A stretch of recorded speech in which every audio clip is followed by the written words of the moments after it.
Bem, julgo que estamos prontos para retomar os trabalhos. Já temos connosco a primeira subscritora da petição número 45, pela reposição da decoração interior oitocentista do Museu Romântico da Quinta da Macieirinha, no Porto. Ana Mota Veiga, muito bom dia, muito obrigado pela sua presença e pelo tema que nos traz aqui. Recordo a todos que os peticionários têm direito a uma primeira intervenção para a apresentação da petição de 10 minutos. Cada grupo parlamentar tem depois 5 minutos para colocar todas as questões que quiser aos peticionários e no final volta a responder aos seus deputados, tendo para o efeito mais 10 minutos. Se todos estiverem de acordo, dava a palavra à senhora Ana Mota Veiga para fazer a apresentação da petição. Tem a palavra. Muito obrigada. Vou fazer uma apresentação com imagens que é mais fácil para compreensão. Cumprimento o Sr. Presidente da Mesa, a Sra. Deputada Relatora e os Srs. Deputados e todos os presentes. Apresento-me como primeira peticionária dos 4.123 subscritores e como cidadã portuense, arquiteta, investigadora na área da conservação e gestão das casas antigas, no âmbito da minha tese de doutoramento.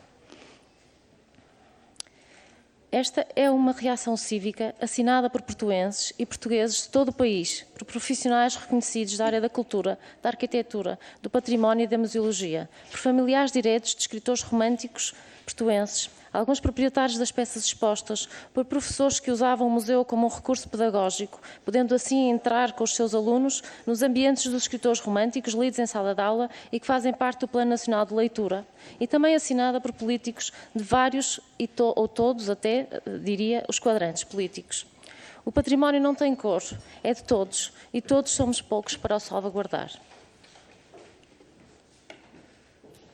Vou tentar resumir os esforços feitos durante este ano e também as reações e as inquietações dos quase 1000 comentários que acompanharam as assinaturas da petição e que também aqui represento.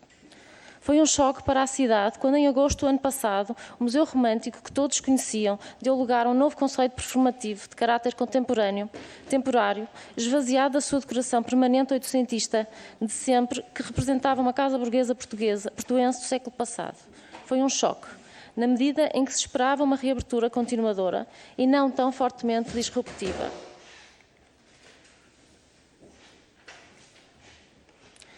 Todo o recheio tinha sido retirado, as artes românticas, o mobiliário, os têxteis, a iluminação e todos os objetos que compunham o ambiente da época. No seu lugar, peças de arte contemporânea polvilhavam as salas vazias. O museu que nasceu envolvendo a comunidade pelo contributo voluntário das peças cedidas por particulares, tornando-o num museu colaborativo e cívico, com características únicas e também sentimentais. O valor não estava em cada peça, mas no seu conjunto. Em quase 200 anos, contava em 2006 com quase 3.000 coleções de espólio acumulado. O diretor artístico, responsável pelas mudanças, afirmava que, mais do que um espaço expositivo, a nova extensão do romantismo será um espaço performativo, em que haverá uma constante programação musical. E no último ano recebeu 3 ciclos e um festival musical, em parceria com uma escola de música privada do Porto, transformando o Salão Nobre numa sala de atuações musicais para público restrito. Fará sentido desmontar o único museu romântico do país para performances que já se realizavam noutros edifícios da cidade? Já não há crianças, nem escolas, nem a diversidade social e cultural que nos tinha habituado.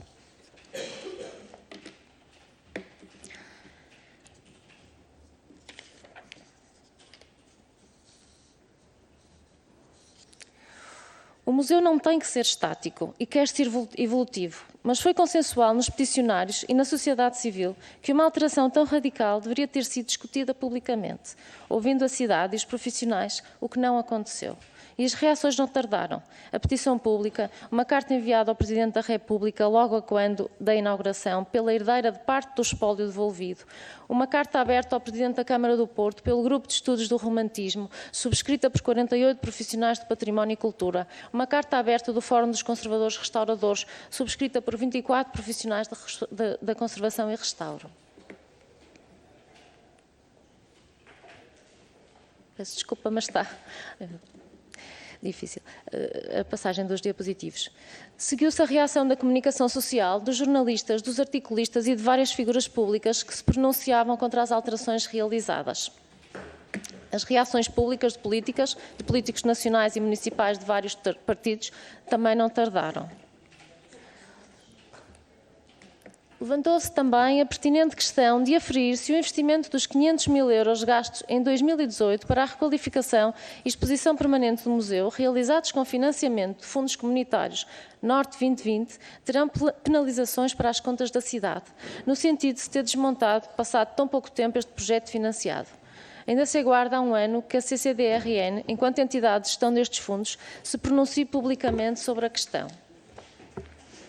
Entretanto, outros esforços civis se foram desenvolvendo pelos peticionários. Foi pedido um parecer à Direção-Geral do Património Cultural e ao Conselho Nacional de Cultura, um parecer à Rede Portuguesa de Museus sobre a manutenção da extensão do romantismo nesta rede após tão radicais alterações. Recordo-se que foi possível ao Museu Municipal candidatar-se a fundos comunitários por pertencer à Rede Portuguesa de Museus. E foi feito também um debate cívico onde participou o Presidente da Associação Portuguesa de Museologia. Foi feito também um pedido de audiência ao Sr. Presidente da República. Foi enviada uma carta aos vários partidos com representação na Câmara do Porto, solicitando uma posição formal sobre esta matéria.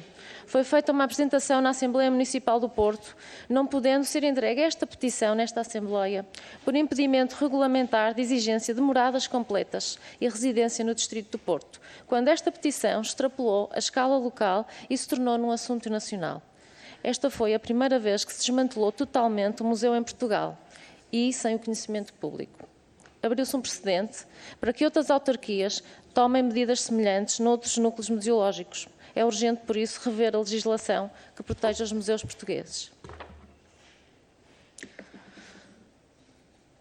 Outra das questões é qual é a confiança dos futuros doadores de que as suas doações aos museus vão realmente cumprir os acordos. Na segunda exposição temporária, em 2022, já os reflexos da petição tinham tido efeito.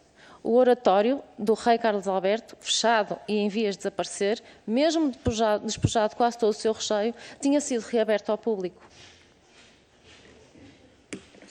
No entanto, outras salas persistem no caráter contemporâneo da exposição, que desencadeou todo o desagrado. É de salientar que o vereador da Cultura do Porto não se mostrou indiferente à reação cívica e notou-se vontade de incluir referências à casa desmontada. Na exposição seguinte, embora em certos casos tenha resultado numa espécie de caricatura da casa burguesa, como é o caso dos reposteiros recortados em chapas de espelho e vidro que substituem os reposteiros têxteis pintados à mão. Tentou-se a inclusão de bustos meio desnudos em substituição dos figurinos de época feitos em Quioto propositadamente para a exposição de 2018. Incluíram-se peças de arte oriental da coleção Sequeira Pinto, mas que irão ser exibidas de forma permanente no futuro Museu do Matador, cuja construção está em curso. Não obstante da qualidade das peças expostas, porque não poderiam ser apresentadas num contexto integrado da decoração original. A recriação histórica dos espaços não está esgotada, pelo contrário. Continua-se a optar por esta tipologia museológica que os visitantes tanto gostam. E enquanto o Porto desfez a decoração romântica, no Palácio da Ajuda se recriou, no mesmo ano, a decoração original da Sala Azul, de acordo com uma aguarela da época. Na Europa e no mundo, são muitos os museus que recriam ambientes históricos realistas, exposições permanentes que dão a conhecer ao visitante os hábitos, os costumes, o gosto e o cotidiano local. Temos aqui imagens de vários museus românticos em todo o mundo. E enquanto o Porto desfez o que era o único museu romântico do país, no Funchal reúnem-se esforços para a criação do futuro Museu do Romantismo da Quinta do Monte, que será agora o único museu do país. O colecionismo era já um hábito no Porto no século XIX e o primeiro museu da cidade já foi pedido pelos portuenses à autarquia há 170 anos. Já foi desmontado 2 vezes e hoje volta a ser peticionado para que regresse, o que mostra o gosto nunca esmorecido do património doméstico da cidade, do que foi sempre um dos museus mais visitados e mais queridos. Considera-se possível repor os ambientes por repristinação, melhorando-os até, tendo como base a documentação e o testemunho vivo de quem lá trabalhou. Os peticionários querem que o Museu Romântico volte à cidade do Porto. O Museu Romântico faz parte do património e da história da cidade. Muito obrigada.